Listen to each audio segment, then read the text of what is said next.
How many animals did you have, Zander, growing up? I completely forgot I even told you about that. It's funny what you forget. I had at one point, I think, 22 rabbits at the same Oh my time, and we Lord. built a whole bunny hotel out of wood and whatever, and I had iguanas. Unbiased really is a marketplace business. So we have two groups that are really important to us. One is consumers who are looking for advice, and the other is advisors who are looking for the right type of clients for their business. On a very lean team. You didn't hire anyone that you didn't need. I couldn't afford anyone I didn't need. No. I got stuck into TikTok in COVID, and oh my gosh, I'm addicted. I see more finance in there, more lifestyle than ever before.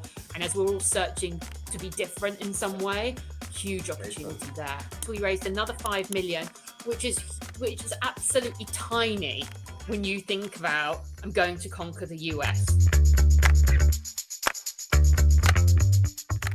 Welcome to Rocket Pod. Pleased to be here. Thank you for inviting me on, James. You are most welcome. Well, yeah. So I think this came about, just for our listeners out there. This came about. So Rocket Pod actually filmed some of the Peter Jones Foundation annual event, and Karen just came into our sites from that event, really. So it was through the Peter Jones Foundation that we learned about you, so welcome.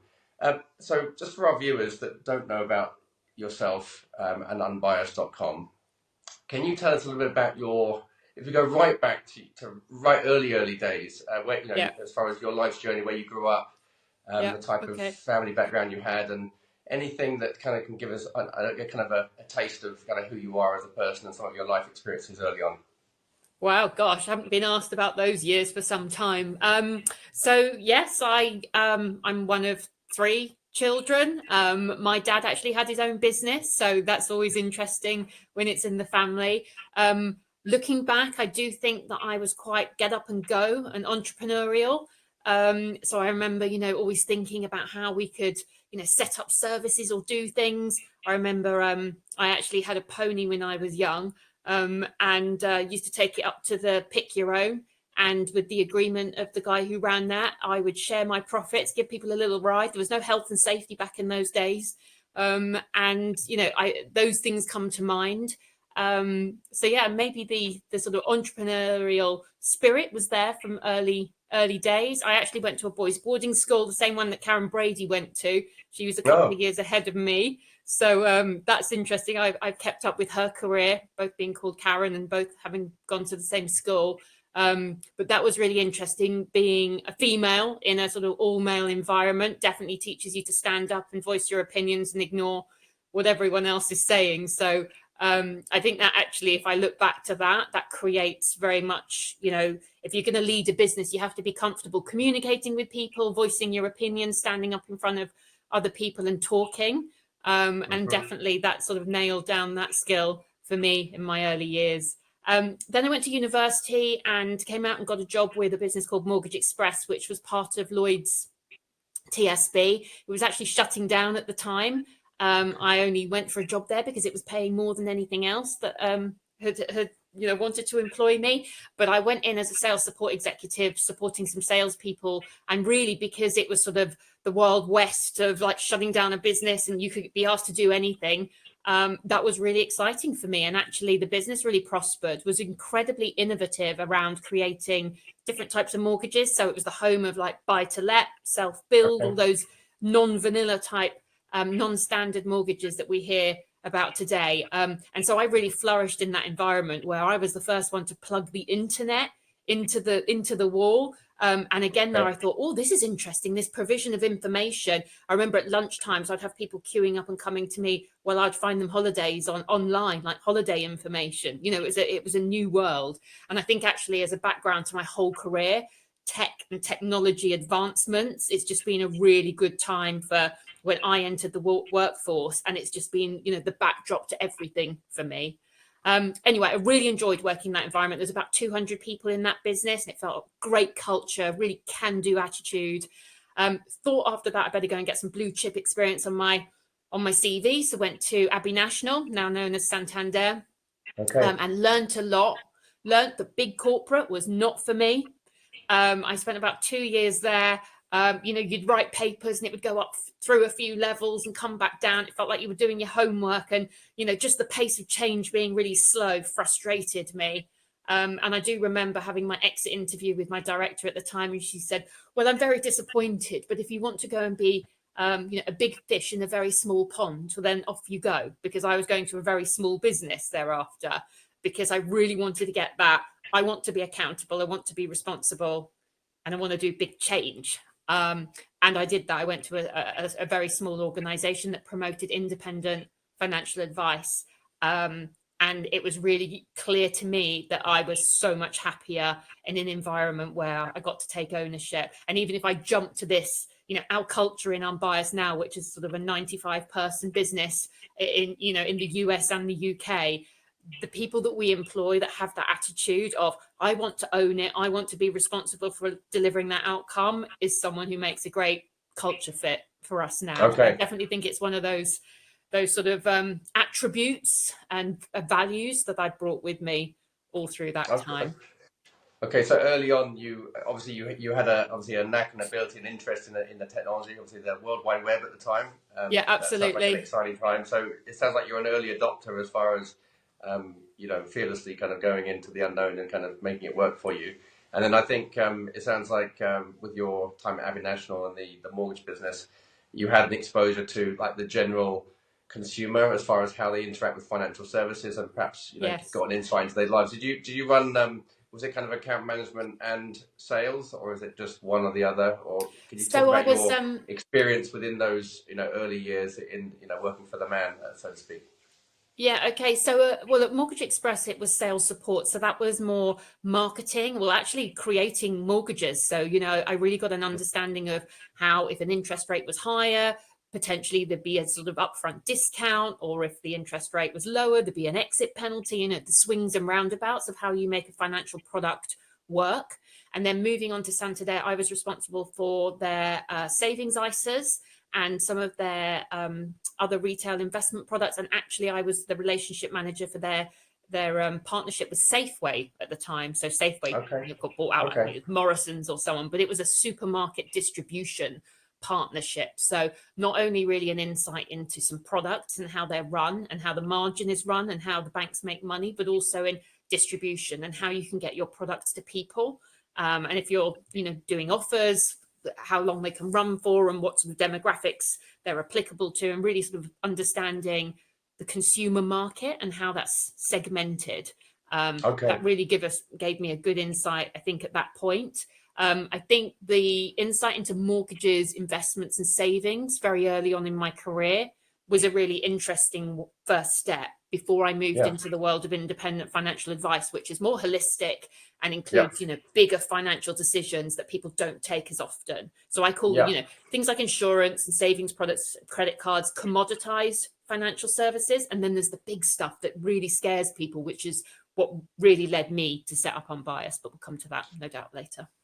Okay, so it sounds like, just from obviously learning about this for the first time, the time at Mortgage Express, you mentioned that business offered more mortgages to maybe folks that they weren't necessarily a good fit for tier one lenders, but you could actually put together mortgages for people on the fringes, or maybe near prime or subprime. Is that correct? That's exactly it. It was non-standard, where people would typically go to a main high street bank. We call them vanilla mortgages, but there would be a level of deposit paid, and the person would have enough income sort of from their earnings to easily be able to repay a mortgage. And what Mortgage Express was incredibly innovative about was coming up with different scenarios. So where someone was in a business, in a home and had a mortgage, but wanted to raise the equity there to purchase something to rent out elsewhere, or to move somewhere but retain their current home, or even self-build. If you're building your own house, the mortgage is released in stages. And really, there was a whole plethora of mortgages. I think really where the boom and the growth came that stopped Mortgage Express from going into administration and actually turning its fortune around and actually being sold to Bradford and Bingley as a really promising book of mortgages was buy-to-let. It was booming. And for me, it was really interesting. I love property renovation. It was probably my insights there to seeing, all the people who were applying for buy-to-let mortgages and the revenue and income that they were making out of that, and the thought of diversifying your finances from a personal level, really exciting to me. And all people from all walks of life were doing this, and having a house as part of their pension, or maybe it was their whole business plan that they were going to have houses to rent, etc. So really gave good insight to how finances worked in the real world. Yeah, so it's fascinating to me because it's almost like just kind of tie it to your journey. You got some real deep insights into affordability, how people can get obviously get approved for mortgages. So it's like almost like the cost of living, and then you switched to then helping folks invest their capital into ISAs or whatever to actually provide a return, and then obviously that then led to your move to the smaller business that worked with IFAs, or I guess you were an IFA, independent financial advisor firm.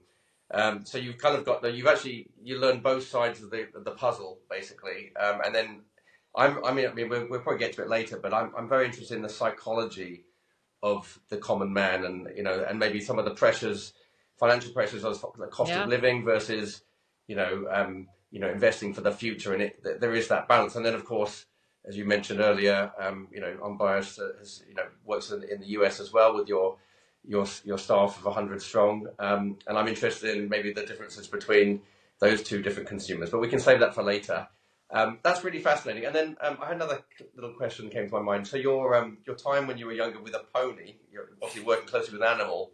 What did that teach you in life? Because that, I'm not a horse owner. I've never owned a horse, but we have a dog. But can you talk about that experience actually to care for an animal, and how that played oh my gosh, that's such an shaping... insightful question. So I'm sure when people hear, oh, she had a pony, it's all like rah rah, they come up with some assumptions. But both my parents were from rural Ireland, so they thought nothing of buying a pony and slinging it in a field. That was what they'd been brought up with. So same was for me. I think my mum was a very smart lady and thought that if I can get her interested in something that's all consuming time wise, there'll be less time for boys and alcohol and other stuff when she's older. So maybe that was the play. But I had a pony. My brother went for a riding lesson one day and fell off and broke his arm, and they weren't going to waste the lesson, so they put me on top, and then I was addicted. Got a pony when I was 5, I think. Woke up before school, had to get taken up there, muck out, taken to the field, etc. Same after school, so it was like a second job when I was at school, but I thoroughly enjoyed it. And absolutely, caring for an animal is a big commitment. That's why I'm like, no, I haven't got a dog. We have a cat, but it's not my responsibility unless no one else has fed it. But I think, maybe the hard graft and the work and the community of the people that are like-minded that you knock about with.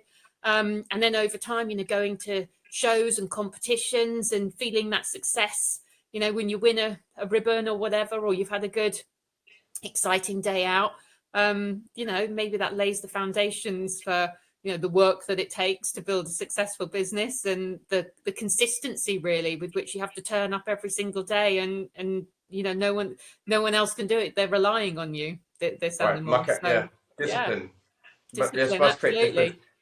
And actually, Zander, so Zander's actually, if I don't mind me saying Zander, but Zander grew up in Malaysia and actually had a small animal holdings, like I wouldn't call it a zoo. Wow. How many animals did you have, Zander, growing up? I completely forgot I even told you about that. It's funny what you Yes, you did. I had at one point, I think, 22 rabbits at the same time. Oh my Lord. We built a whole bunny hotel out of wood and whatever, and I had iguanas and exotic hogs, and it was quite exotic. Interesting. I mean, for me, it definitely did teach me a lot about life in general and how fast it can cycle. How quick rabbits can have babies. yeah, exactly. But coming home from school and taking care of them, making sure they're fed and stuff like that. Huge responsibility, I think, at a young age, which I think is good. I think it's good for anyone.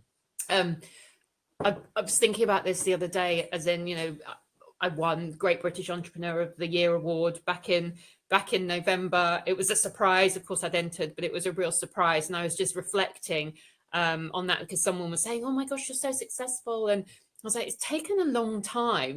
Lots of the people I see and hear about are entrepreneurs that, set something up in 2023 and here they are exiting in 2025. And I'm like, oh my Lord, you had a 24-month turnaround and you're out. That's like amazing. And that's for me what I notice and see. And having set up the business in sort of 2011, here I am nearly 15 years on. Look, don't get me wrong, I've enjoyed it and there's reasons for all the things and why they happened. But just to that point around, caring for an animal and the consistency day in, day out, I was reflecting on every single day when you turn up, you switch your laptop on, you think, right, today I'm going to get this done. Or you head off into London, you meet people and you have conversations and you put yourself out there and you're networking. And it's a lot of man hours, woman hours that has gone into that. And sometimes you forget, you're like, yeah, we've launched in the US and we're run rating 20 million. And, there's big stats that are real, moments where you're winning. But behind that is there's I'm sure, James and Zander, there's the day to day that you do. And giving it your all with as much consistency as you can. That's really the reason why you got to where you are. Yeah, I think that overnight success myth. I mean, some people get lucky, right? Luck does play into it a little bit. Yeah. Some of us have a head, a further head start. But it does take. Yeah, it takes time. It takes discipline. There's habits. That's why I asked about your pony, because I think these things do shape you. These early experiences, and but I think you're never too old to implement new habits. But it is that compound effect, and it's that dedication. My wife always says to me, hold the vision, trust the process. Yeah. And that's obviously part of why we're here today. It's like, in fact, Matt, a good segue in. What inspired the creation of Unbiased.com? Oh gosh, was there one trigger point, or was it a yes, there was really, but like many things, it's never that simple. There's always a culmination. I think that entrepreneurs and business reasons come about for a reason. It's your whole sort of set of personal experiences that is unique to you. For me, as you already found out, I worked in mortgages, I worked in investments and savings, and then I worked in the IFA space. So really got a good insight into quite a range of financial decisions that people had been making. I was quite active from when I went into IFA Promotion, which was the business that promoted independent financial advice in the UK. I was talking to the media about what people should do, how much rainy day savings they should have. You should have a will, etc., etc. And then when my second child was born in 2009, he had a heart condition, which meant he'd gone under 2 major surgeries within 2 months of being born, and was in intensive care for a significant amount of time. And when that happened, I was thinking, oh God, I've taken none of my own advice. I don't have any of these things in place. And then I had a big question about the future. What was I going to be able to earn? And, I was contributing to the household significantly. At that time, I already had a daughter. And it was just like, oh my God, I need to do something. I need some help. Where do I find it? And it just wasn't easy, as in everyone had maybe some advice or a financial advisor, but not the type I wanted, not the one that was right for me and to deal with the problems that I had at that moment in time. So that was in the back of my head. My son got better. It was an excellent outcome for him, actually. Great. I'd worked in for another business for sort of a decade. I'd got a little bit frustrated with how that business was operating. I'd wanted to put more effort into data, into online processes, etc. And so after my personal experience, I thought, I'm going to do it. I'm going to do it now. Like I feel like I've faced a really bad thing and come through it.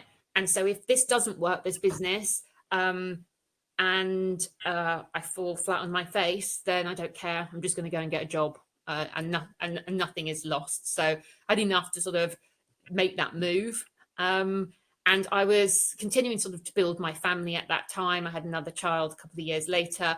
And so me for success at that point was running a business that wasn't running at a loss, making a small profit. And effectively what the service was we had a list of financial advisors on the website, and people would come to the website and would put in their details, and we would give them a list online of the 3 closest matching advisors. Over time, that spawned into an algorithm, et cetera, much more tech and systems and data and analytics sitting behind it. But that was the very simple idea that has now grown into the international, massive platform that it is now. It was about, how can I connect someone feeling like I did that day with an advisor that's the best match for them in the quickest and easiest way possible. Well, it's really interesting. So there's two things actually. So I popped in for a coffee and a bacon sandwich this morning in Denny's Cafe in Calfold, and actually I asked them. I told them a little bit about this conversation we were going to have, and I said, "What question would you ask Karen?" And he said, what started it? What was the trigger? So there you go. A little plug for Denny's Cafe.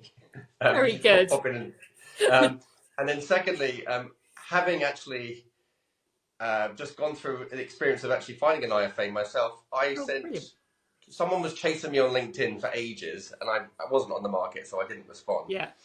I won't mention any names, but I asked them, I sent them a message, no response, and I did it to another one that also pitched me a couple of times, no response. Anyway, so we're, and we found someone on our own. So it was actually a bit of a pain. Yeah. And that was actually in the last several weeks, actually. But actually, I hadn't thought of going on to unbiased.com. So, well, to you and to all the listeners, you need to go to unbiased.co.uk, actually, here in the UK, .com in the US. Okay. So, would you be able to succinctly describe the problem? I know you just kind of explained what the problem was, but could you succinctly describe the problem that unbiased.com is solving? Or, in fact, so what problem were you solving when you started it? And perhaps make a comment, is the problem still the same now, or has it evolved? Okay, so yes. So Unbiased really is a marketplace business. So we have 2 groups that are really important to us. One is consumers who are looking for advice, and the other is advisors who are looking for the right type of clients for their business. The problem I was trying to solve was very much from, I want consumers like me and the experience I just had to be able to easily, quickly, and using technology, find an advisor that's a really good match for them. Yep. The sort of macroeconomic factors that are really supporting the business at the moment are the same as when I set up the business 14 years ago. The government saying to individuals, it's your responsibility. We're not here to sort of support you any longer. So they were reducing sort of support in many areas. So pensions, for example, or care fees, funding.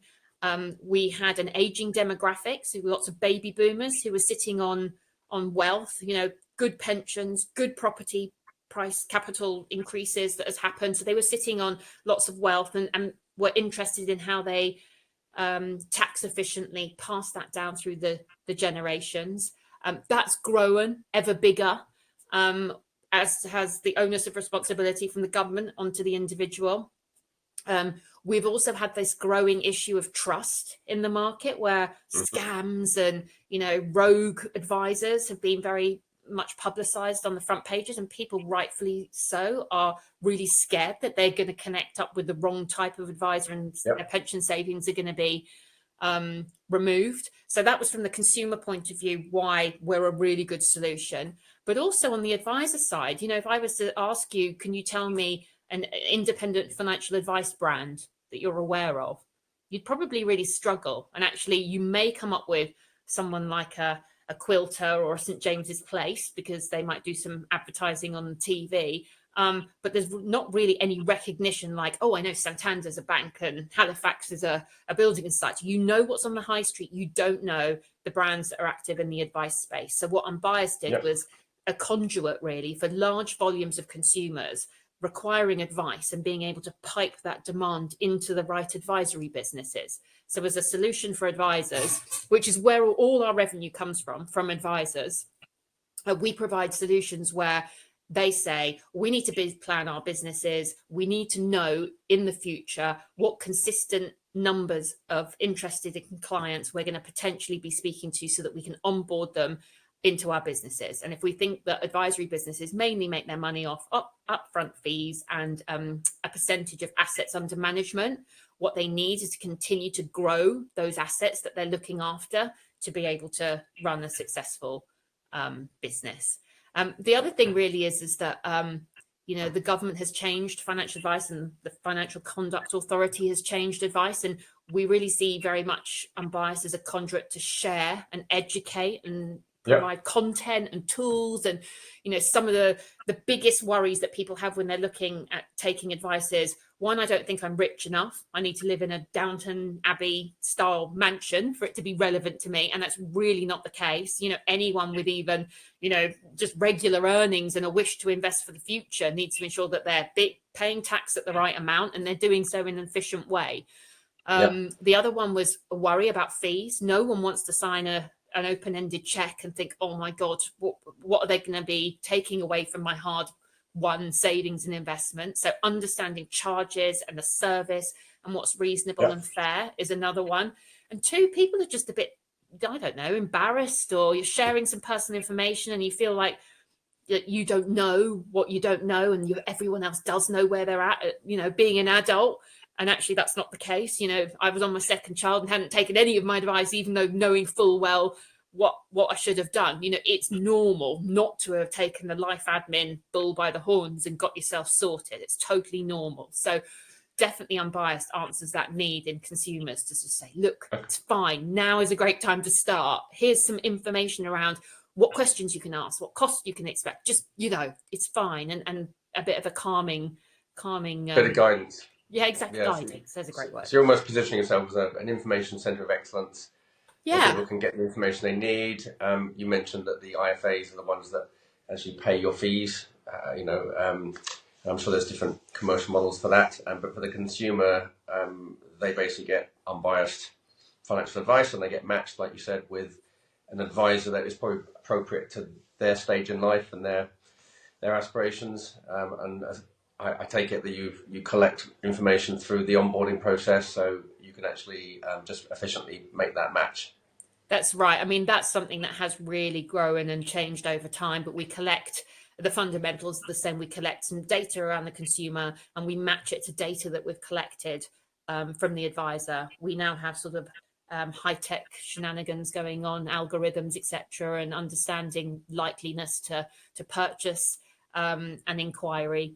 But fundamentally, what we do is matching, and we're trying to deliver value for both users. We have components in the platform that for a consumer, an advisor will have to accept or reject that inquiry after we've shared some skeleton data. And that's because we really wanted the consumer to have a really good experience. If they've got to the point where they're saying, yes, please, can I have some advice? The last thing you want is the advisor go, well, actually, we don't deal with people like you. They'd never come back again, so it's really, really important. And very much in the early days, when the business that, it wasn't growing that fast, I was just happy that it was there and washing its face.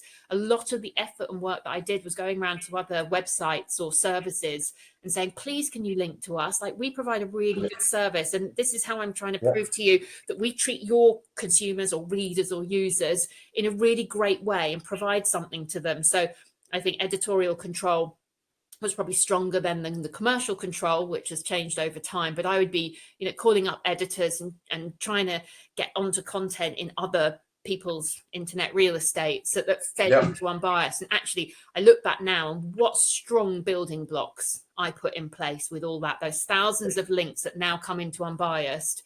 They're all could be small. Well, we've got some big ones now, but at the time, lots of small ones, all just giving that consistency of wherever someone looks across the internet, or on their pension statement or their mortgage statement, Unbiased is mentioned. And that's really paid off, in terms of the amount of traffic that we get from organic channels and just the footprint we have, not only from our editorial content on our site, but elsewhere, has been a really, really good play. Early on in these early days, so did you go through any sort of noticeable obstacles that you can remember even now that you got over then, and it was quite a challenge, but maybe now it would maybe be a bit easier just for those aspiring young entrepreneurs going through those motions at the beginning stages? Yeah, so I've got sort of two things that spring to mind here. One is about people where you don't really ever have enough money to get the person that's really experienced and really great and has done it before, because you just can't afford that because you're having to watch the costs. So my tip there to someone starting up would be get someone with the right attitude, as I spoke to about before, who wants to get stuff done, who can amass some information, whether it's gleaned from other people or from Google, and make some decisions to do something, and is happy to do that, and is quite flexible in their job role. You have to wear many hats when you're a small business. I remember plumbing in the dishwasher. That's probably taking it a bit too far, but you're doing budgets one day and you're trying to come up with a marketing campaign the next, and then you're trying to talk to someone about hiring them or getting them to use your service, and you're in sales mode. So you need other people who are going to be that flexible to work with you in the small stage.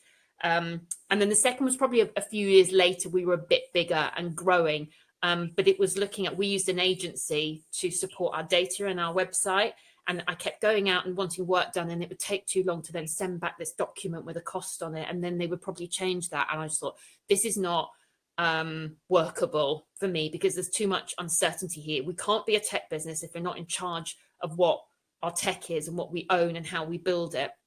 And so for anyone who's aspiring out there, think, what is the nub of your business? What's really important? And if you lost control over that piece of that business, whether it's manufacturing or whether it's your brand or whatever it may be, make sure you've got that pinned down and you own it and you have a really clear plan for it. As it happened, I think this was about 2014, 2015, we literally had to shut the website down. Couldn't let anyone leave the platform or come onto the platform on the advisor side. We still ran the service, whilst we used 2 freelance developers to rebuild the platform. And that was like, oh my God, like literally I had those complaints. I was just literally thinking, I don't want to look. It was so painful. And actually looking back now, that you wouldn't even do it. You wouldn't rebuild the plane while it's flying. You would do something else. You'd rebuild it and then move from one system to another. But whatever, we did what we did. It was really painful. But it really brought home to me the importance of knowing what's really, really core to your business and owning it, being all over that and owning it, and not letting it be someone else's responsibility. No, I think that's really interesting. Actually, that really resonates with me. Actually, both do. I think finding a really good generalist when you're a young startup. Yeah. That I think the attitude piece is so key, isn't it? Because if you hire someone smart, that is kind of open-minded, they can learn things, but that attitude, you cannot teach attitude. I think you could. Well, I think for those folks that maybe have a wrong attitude, I think they can actually change it, but it takes a bit of time. You definitely need to interview for it. You need to go, Yeah. what would you do in this? How would you do this? And if I changed your role, Yeah, and actually your comment about what's core to your business, that's really good advice. Actually, thing is, when you start out, it takes time sometimes to actually realize what your core is, because you have to go on a bit of a journey. Absolutely. So to expand on, so you talk about some of the obstacles. So in the early days, so how long did it take you to turn a profit? So bearing in mind you left, did you leave your high-paying job and put all your energy into Unbiased, or was it a gradual process? Can you talk about the process of actually, when you had this, like, the light bulb moment that you described earlier, with your son unwell, and realizing that actually you weren't taking your own advice, and you thought, okay, I've got to do something. That was your kind of conviction to actually put something out in the world. Can you talk about that transition from PAYE, as in employed, to getting into entrepreneurship, and then how long did it take to turn a profit, and to perhaps even pay yourself a livable wage? Because that's, I know, so can you comment on that? Because I think people probably need to hear that. So you got incredibly lucky, but I'm really intrigued. Well, I feel like I did cheat a bit. So what I did have was the list of advisors from my previous job, and I bought that as an asset from that business. You bought them, okay? The transaction. And, very cheaply, because that wasn't going to continue. The service there wasn't being operated, so I got to purchase that list, which meant I had I wasn't from a standing start. I was sort of running, because I had one side of the winning factors. So we were profitable very, very, very quickly, but on a very low level. Like the costs weren't high, and neither was the revenue. I think it took how long did it take? It probably took 5 years, 6 years to get to 1.5 million.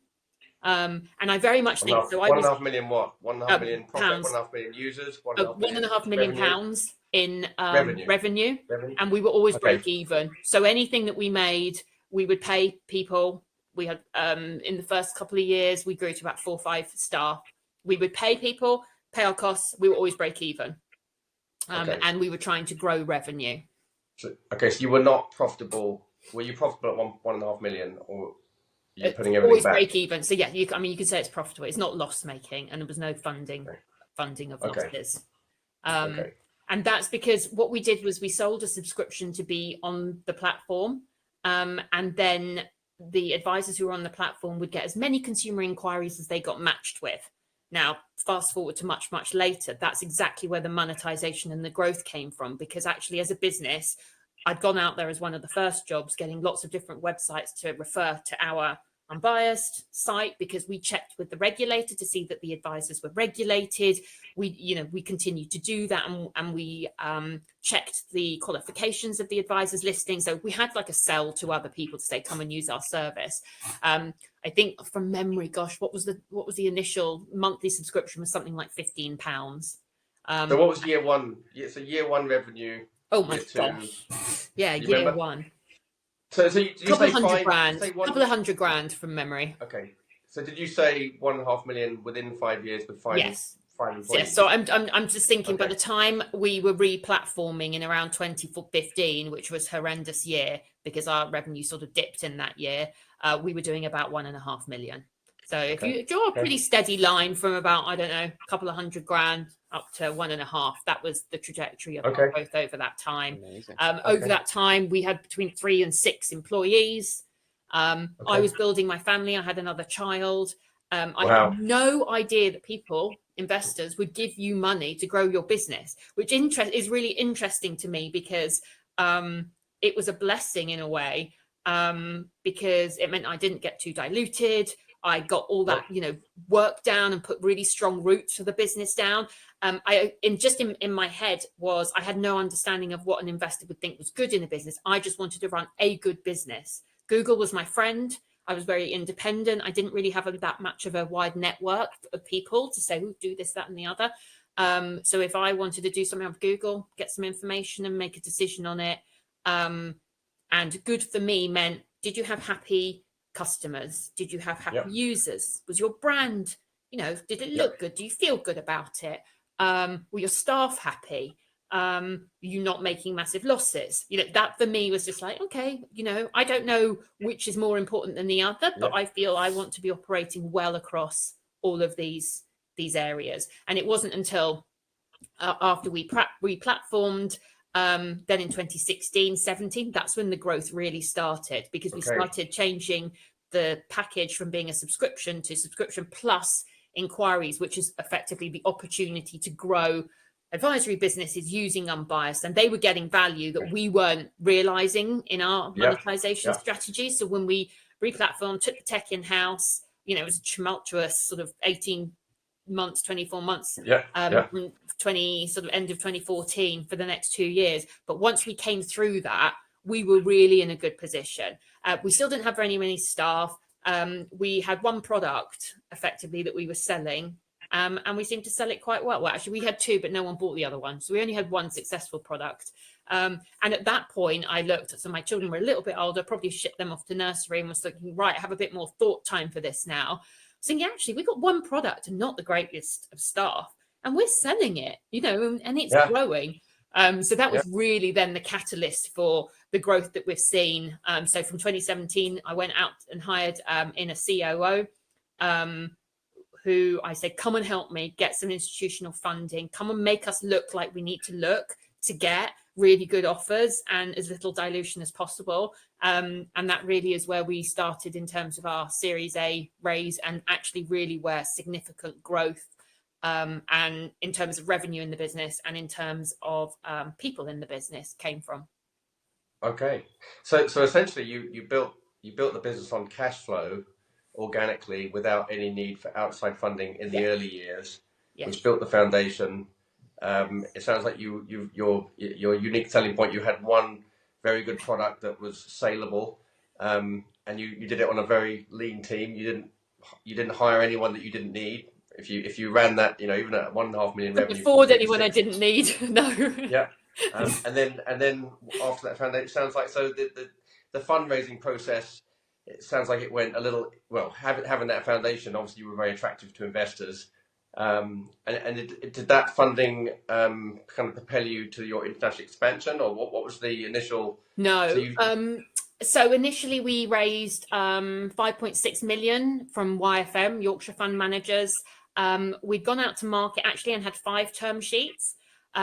I feel quite lucky actually, because I feel that I have ridden the wave of female founders and this whole sort of ESG thing where investment firms are very much being more scrutinized for diversity and, just other things in that group. And I knew I had to go out with one, I'm a female founder. I've done well to this point, but I have ambition and vision.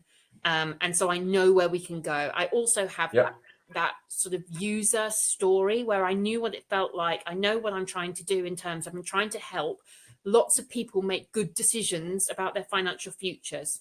I've heard many stories about people building up a pension pot and then not taking advice and missing out money for, years to come because they didn't get the best annuity or the best advice, right? I don't want that happening to people. So it's really clear what the value is to the users of Unbiased, but it's also then really clear we had enough data points and evidence to prove the ROI that our customer base were getting from the business. So I can talk that story, but I also got my money man in effectively, who knew how to do a deal, who knew how to position Unbiased in the best light possible so that we had the best chance. And actually, I feel that as a duo, I'd created a good team of going out to market and saying, look, I'm a female founder. It's something you want to invest in. We've got really good data and books and a really good future ahead of us. So it was sort of a no-brainer, as much as it could be in the world of investment, to say, right, well, I think let's take a punt. Yeah, I think it's an incredibly strong narrative. I mean, I have three daughters, and I think, even though I think the world has a long way to go, I think it's an exciting time for female entrepreneurs. Yeah. But essentially, and actually, what actually sparked something in my mind. So, have you read Social Business by Muhammad Yunus? No, I haven't. He started Germain Bank in Bangladesh in the 70s. Okay. But why it's relevant is that he does micro lending. But over 90% of the borrowers are women. Yeah. Because when women actually, they manage money better than men. If you look at, so it's just kind of interesting how. Yeah. No harm comes from giving money, investing into women. They give back. They make communities better. Right. They perform better. Sure. I've got 2 sons as well. That I'm agnostic on this. Yeah. No, it's just interesting how, obviously you're the founder of Unbiased, and it's all about, I guess, financial independence and just being helping folks, make their money work for them. So I think the other point to touch on, it is still tough for female founders. I think it may have grown to 2%, but I think back when it's back down. It's 1.8. I'm afraid. Is it 1.8 of capital from VCs goes to female founders, and I think it's 10% to mixed gender startups. So why is that?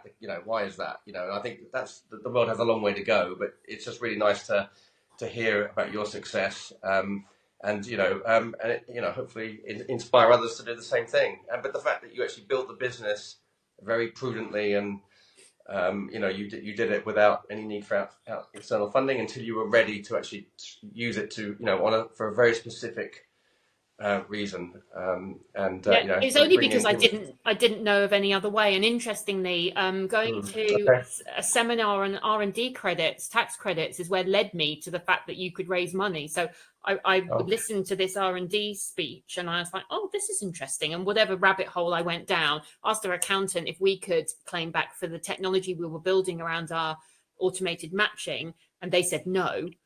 being an entrepreneur that doesn't like the word no, I'm like, I think we can, research. Yeah. In the end, went to another accountant and they go, oh, yeah, you can do that. I was like, right, I knew it. And that gave us some more money back. But just back to the female founding thing, I've always found that it's given me more standout. So whether other women want that or not, if you go into financial services or even technology, not very many men, not very many women in those places. So you get sought out and they will talk to you, or you get opportunities to talk, I feel. In the investment space, yeah, really difficult. There's no women investors. It's all men, and men, I think, do, they're in the business of risk, actually, not investment. It's about managing risk, and they will go with what they know.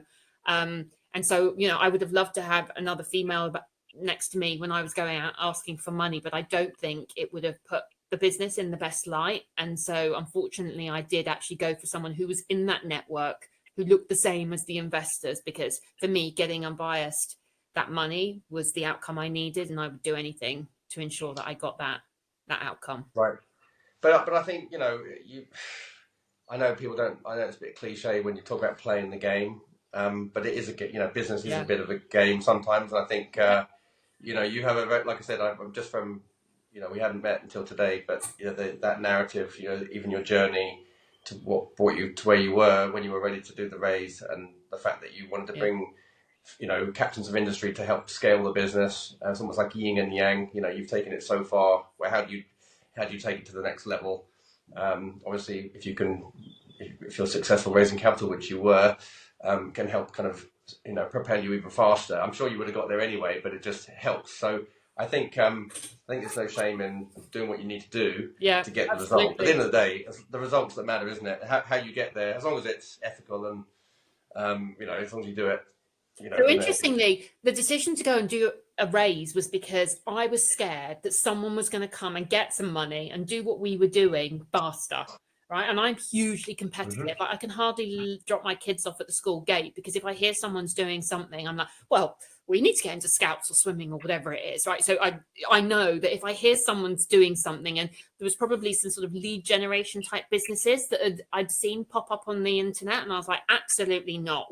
I've worked too long and hard now creating this like footprint and this, business, that I feel like we're ready to take that next jump. So we raised that money, and then 3 months later, COVID hit. So we were like, oh, we've had a fantastic 2 months. Just in time. Yeah. Well, whether that was genius or luck, but to be sitting on some money during that period, absolutely, worth its weight in gold, because it was a very difficult and, time for lots of people. But we could just focus in on building our product. We had a plan.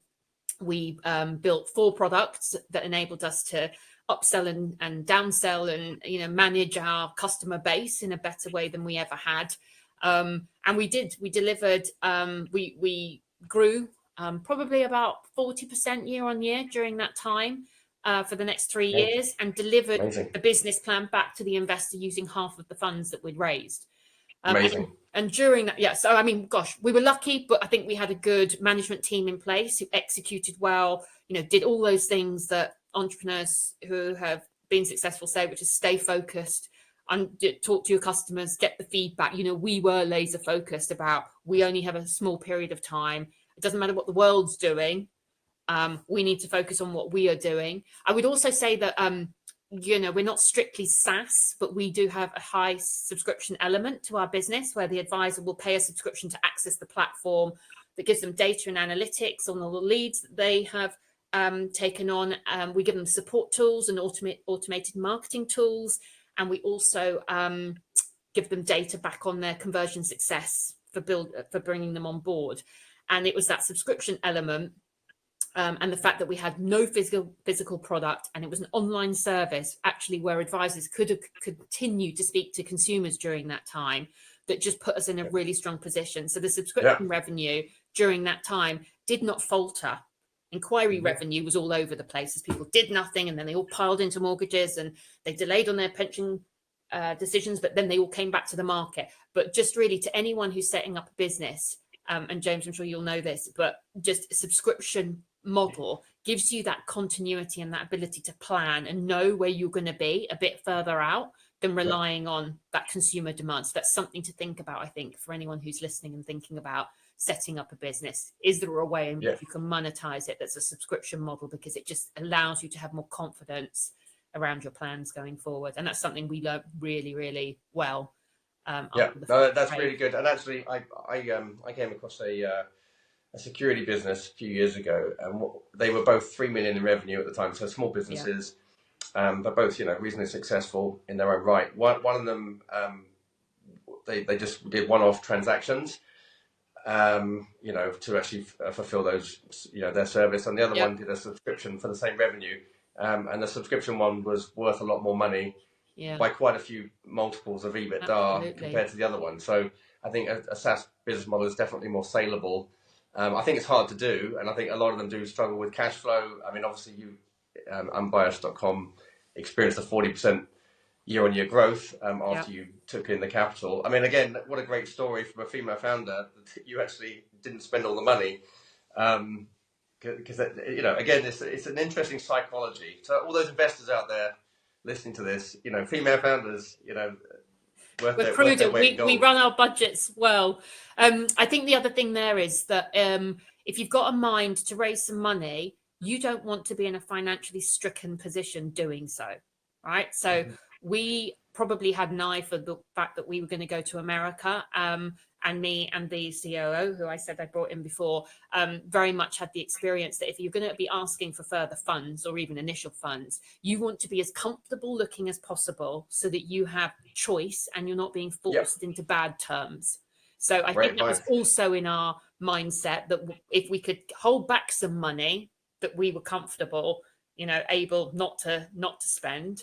It put us in a really good position so that people weren't going to be able to shove some, really difficult terms on us next time we did want to raise. We were in a position of power. So look, it's all if you can do it, because I know that's not an option all the time. But if it is an option, I just say it's really worthwhile.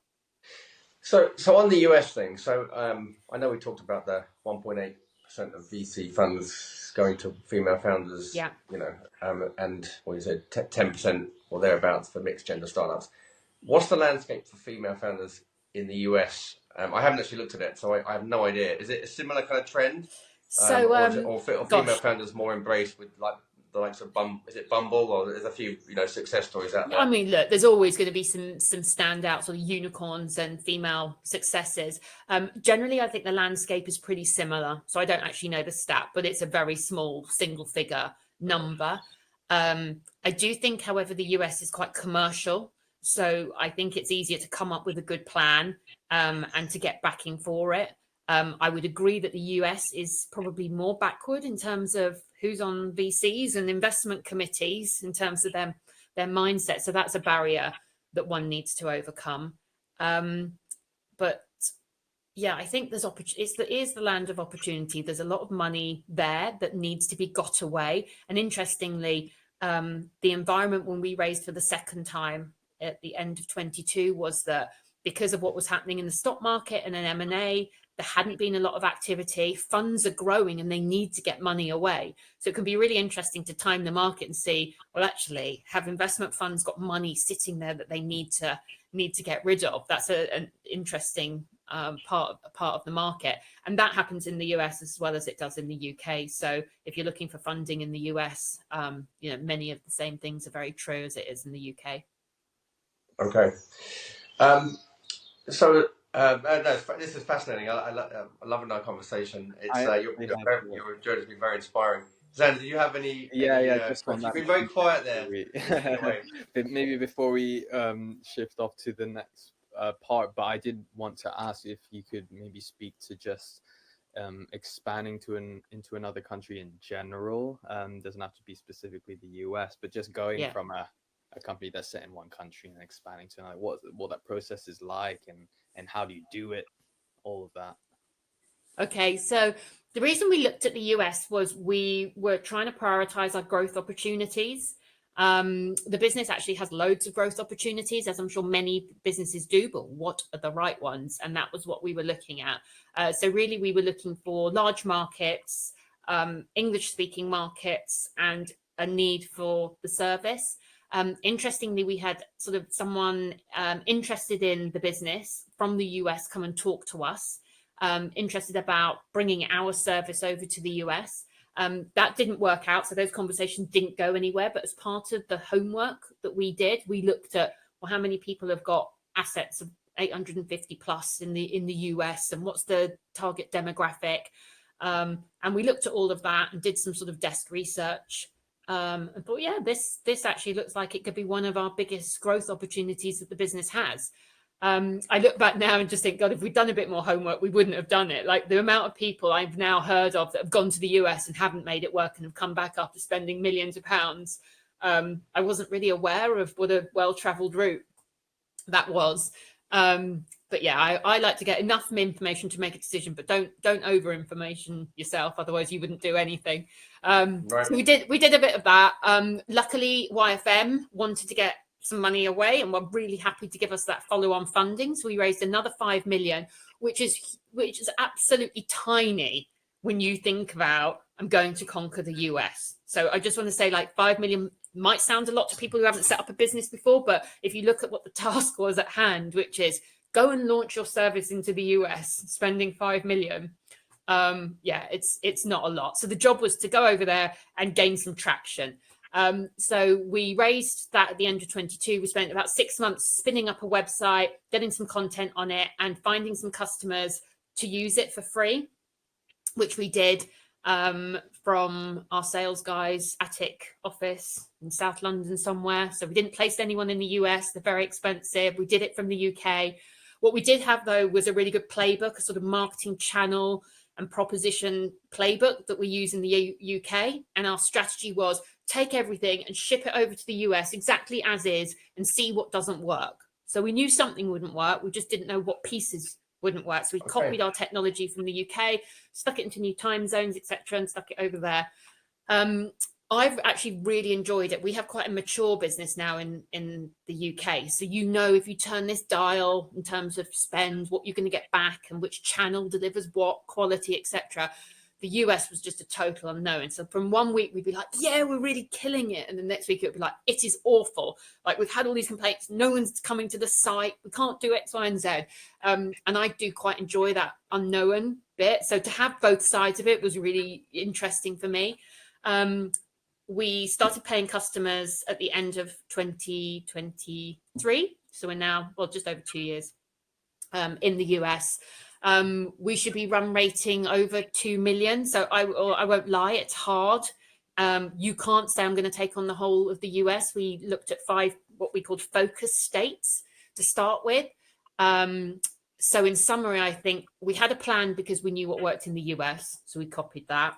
2, we didn't take on the whole of the US at once. We chose some bits, East and West Coast, and trialed them. 3, we maintained control from the UK. We had people here. We have a culture here. They cost less than the US. And actually, we had planned to have more US and maybe a general manager and definitely some partnership people and whatever.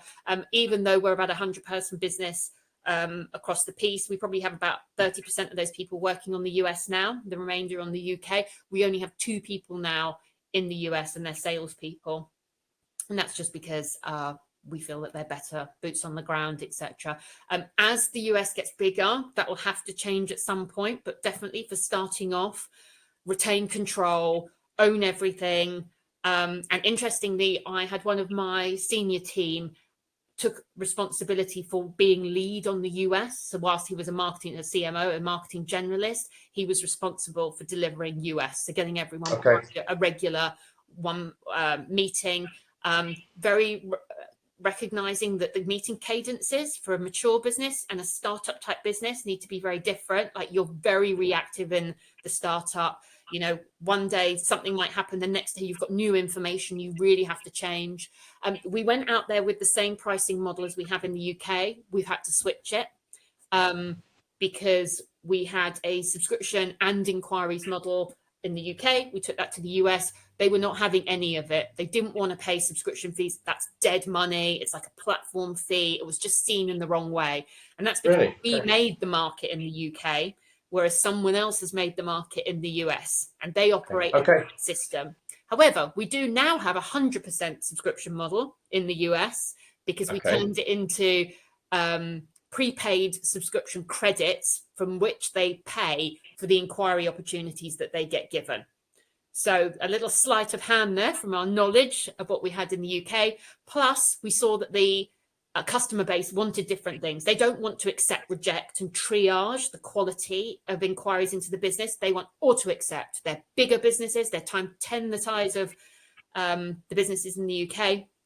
And they are all about volume, and they just want to pipe new business in. And then they have the structure below that to deal with those inquiries and try to convert them. So they were the main learnings really that I would share about that experience. No, that's really interesting. So what I picked up on that is that you treated the US business as a startup. Yeah, absolutely. Yes, the 2 million you referred to was 2 million US. That's for the US business. That's £2 million. Sorry, we run a budget that we translate it back into. So yeah, so more than 1.25 exchange rate. Yeah, and you ran it from the UK initially, and obviously that's still going. Still doing. Yeah, it's still going. You had someone, a marketing, a generalist, but a grown up focused on the US because it's a startup and you need to react quicker. Absolutely. You've taken basically what works in the UK and you put it in the US, and I love the way that you described. You figured out what worked and what didn't. So it might be that 60% works, but there's 40% need to tweak. The SaaS model was challenging, so you moved it from a dead SaaS model to they buy credits basically. Yeah. They're buying something for their monthly payment or whatever. But it's contractual and it's regular. Yeah. I'm interested in the current, obviously I read the FT on Sunday and the world's gone mad. Yeah. I spent most of my adult life actually in the US, so most of my investments are actually in the US. But I'm just thinking, obviously investors are moving and putting more money in Europe. I'm trying to decide what to do with a bit of cash. It's like, do I, we've got a financial advisor in the US, or do we kind of send it Europe's way? I think we're kind of, we're as a family. I guess let's not talk about politics on this, but is there an opportunity there for Unbiased.com as far as these US investors that might have more liberal ideologies? Is there an opportunity in Europe with the IFAs here? Maybe that's another. My wife's American, my kids are American. They're dual national, so I'm kind They've of got choices. They've got options. Yeah, so they got options through Unbiased, have they? They could match them with an IFA here. Absolutely, they could match with an IFA here. They could match with one in the US. In terms of Europe, it's not on our plan at the moment because of the regulatory framework and just really the whole feeling about finances and the decision making and the use of banks and the way the families are set up is slightly different. But look, globally, Unbiased actually, there's opportunities in Asia and Europe and Australia and, the world is our oyster. In terms of sort of the medium term plan, the US is going well, huge opportunity. Smart Asset is one of the biggest competitors over there. They were doing 150 million in revenue at one point. I think they're a unicorn, they're a unicorn, etc. They have shown how big the market is, and the market is growing for all those sort of macroeconomic trends that I mentioned earlier. The other thing is that in the advisory space, what we're seeing is more consolidation and investment, private equity investment into advisory businesses. So they were typically very fragmented, 1- and 2-man bands. That's all being gobbled up now and put into much bigger corporate structures. And what we're seeing is that those corporate structures that have got investment have got very clear growth ambitions and targets. And effectively, the decision makers in those businesses are now looking at the funnel of tech that those businesses use. And we sit very much at the top in terms of where are you getting your new business from? And we're a technology solution. I mentioned our platform. We actually run APIs that integrate in with the CRM systems that the advisors run. So it's all about data jigsawing in together and coming from the top of the funnel in through the funnel. And so we'll be that decision at the top. The next decision that gets made is the CRM system that the advisor uses, and then the platform on which the money runs. And being part of a framework like that is giving us more and more opportunity to sign bigger contracts with the advisory businesses, because we are able to fuel that growth and give them that consistent new business opportunity that they haven't been able to access anywhere else. Even if they're running their own website or their own advertising campaigns or referrals, they need the volume from different marketing channels, of which we are a very successful one. Yeah, I can see how you'd be a very attractive acquisition target as well. And I think what's particularly interesting about the IFA market, I mean, obviously I'm not in the business, but from what I know, it's very fragmented. And what you've done is you're using a tech platform to actually counter that fragmentation and actually bring them on. So so it's very hard to scale in a fragmented market, but obviously you've found a way to. And actually, that's one of our biggest opportunities now, where the fragmentation is disappearing. And actually, we've broadened out from working just with IFAs to restricted advisors too. So now we've onboarded the likes of sort of M&G and some other larger organizations with which brands you would recognize. And that's really where we're able to tap into sort of bigger contracts, more marketing spend. And that allows us to go out to the market and purchase more of that consumer demand in to get solutions for. And with my M&A hat, it's almost like you've got a choice, right? You either grow or you prepare to be acquired. You know, it's like what you don't want to be. You don't want to be the last man standing, potentially. Exactly. No one's knocked on my door yet. So if anyone wants a business that's doing really well, profitable as a group, high growth, come and knock me up. Oh yeah, it's crazy. Do you know Sam Seaton? Yes, I do. Money Hub. So Sam actually been on Rocket Pod. Excellent. A couple of years ago. Another great female founder. Yeah, she's brilliant. And actually, she likes horses too. She does. She's still got one, I think. And I mean, it's probably a conversation offline, but I'm actually growing SaaSrocket.co.uk, which is I actually hadn't thought about it before So we're helping SaaS companies accelerate their cash flow up front, so rather than wait a year for it, bring it up front, and then they're less reliant on debt funding or like a financing dilution type. Yeah. Service. So anyway, it's just a conversation for another time. But I heard you say you'd set up, I don't know, subsequent 8 businesses to something, and I was like, wow, prolific in business setting up. 8 businesses. Wow. And a lot of lessons learned. Let's put it that way. But it's fun when things start kicking. Yeah. When you're kind of building cash flow, and so we're a growing business. Absolutely. Rocket Pods, we did this for fun.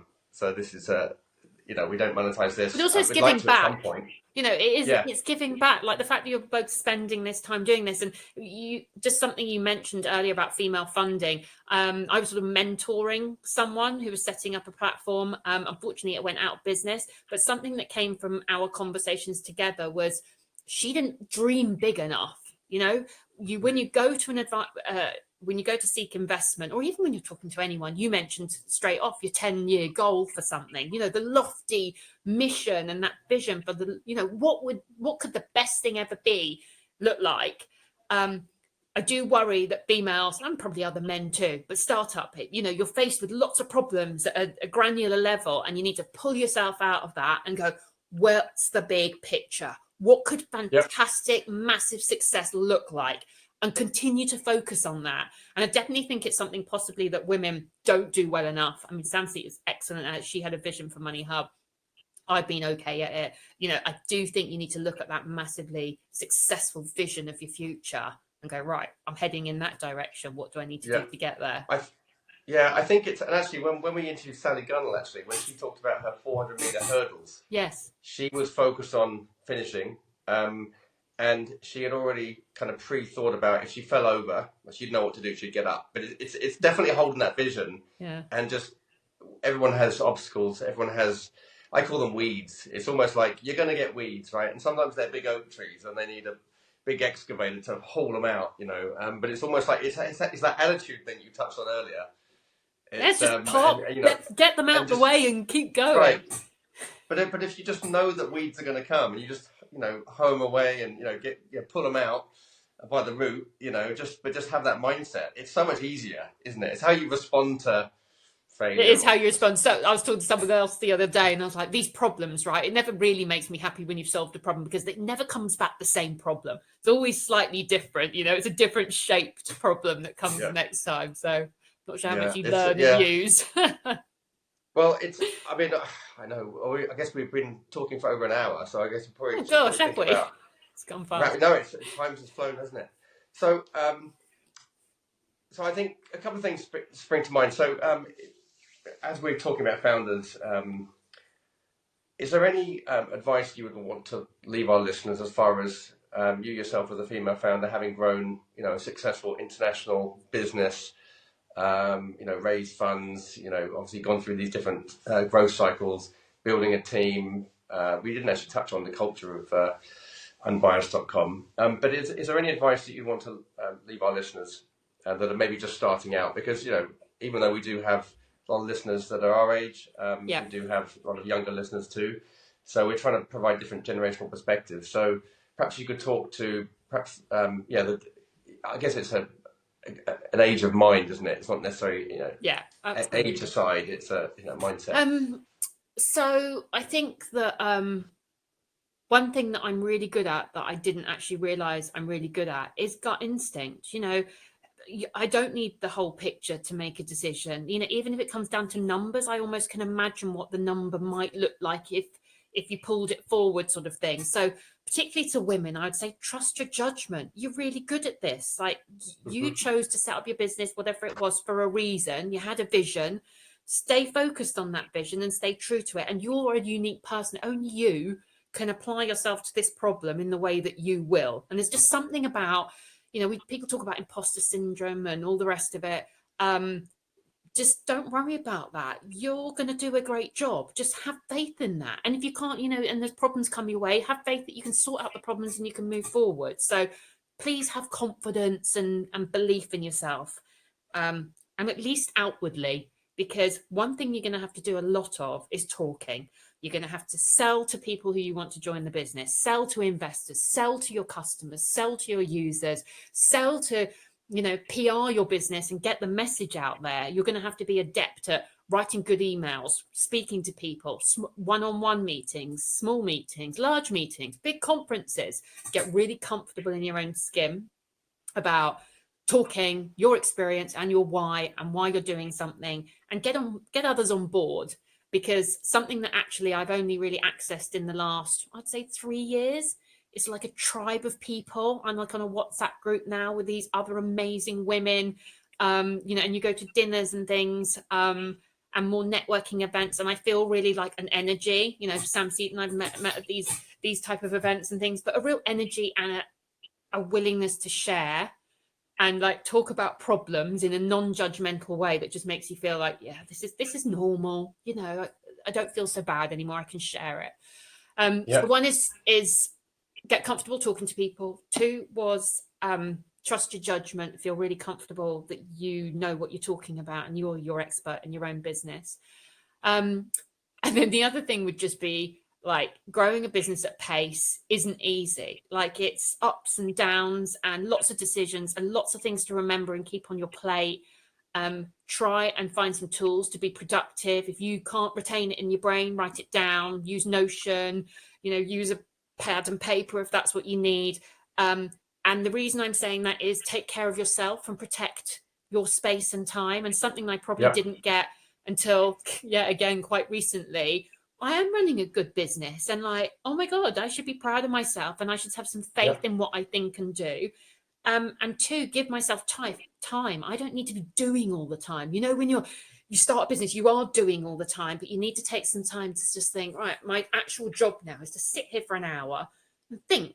I'm going to think about 3 years, 5 years, 10 years. I'm going to think, who do I not need to start having conversations to find out this feedback here, or to potentially open up an avenue over here? And so thinking and being a bit more still and intentional about the longer term is really, really valuable. You don't have to be doing all the time. No, that's really good advice.